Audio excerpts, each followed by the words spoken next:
Əvvəlki paylaşımlarımızda qeyd etdiyimiz kimi, mart ayında Nazirlər Kabineti tərəfindən sosial müavinətlərin, beləcə təqaüdlərin artırılması ilə bağlı təkliflər dövlət başçısına təqdim olunacaq.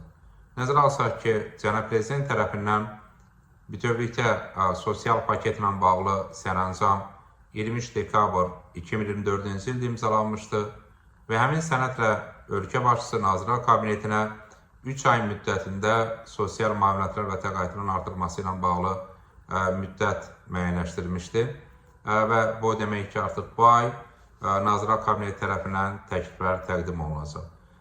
Təbii ki, xeyli müraciətlər var və xüsusən hansı müavinətlərin və təqaüdlərin artırılması ilə bağlı suallar daxil olmaqdadır və biz onların bir qismini yazılı olaraq cavablandırmağa çalışırıq. Xüsusən qeyd etmək lazımdır ki, bu ay təkliflər təqdim olunduqdan sonra artıq hansı müavinət və təqaüdlərdə artımların olacağı bəlli olacaq.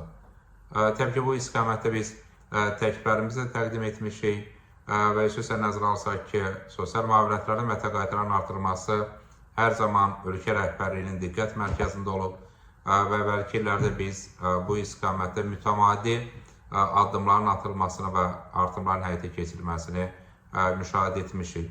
Bu kontekstdə təbii ki, Nazirlər Kabineti tərəfindən təkrar paket təqdim olunduqdan sonra artıq konkret olaraq hansı istiqamətlərdə artımın olması və eyni zamanda artımın nə vaxtdan qüvvəyə minməsi bəlli olacaq.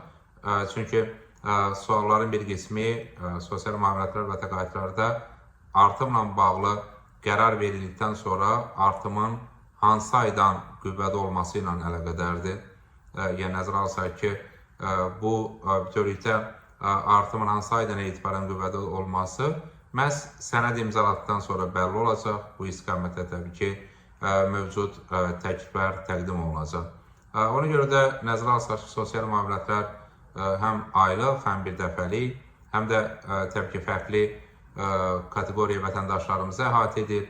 Ona görə konkret artımların istiqamətləri və eyni zamanda təbii ki, təqaüdlərlə bağlı artımların istiqaməti yalnız təkliflər təqdim olunduqdan və sənəd imzalandıqdan sonra aydınlaşacaq. Sözsüz bu istiqaməti biz həmin dövrdə izahatlarımızı təqdim edəcəyik.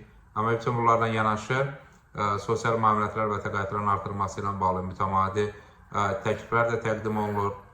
Eyni zamanda Milli Məclisdəki müzakirələr zamanı bu istiqamətdə təkliflərin təqdimatı həyata keçirilmişdir. Eləcə də 2025-ci ilin dövlət büdcəsinin müzakirəsində də bu məsələ müzakirə edilən məsələlərdəndir. Bu baxımdan artıq yaxın zamanlarda biz sosial müavinətlər və təqaüdlərin artırılması ilə bağlı təkliflərin rəsmi olaraq dövlət başçısına təqdim olunmasını müşahidə edəcəyik.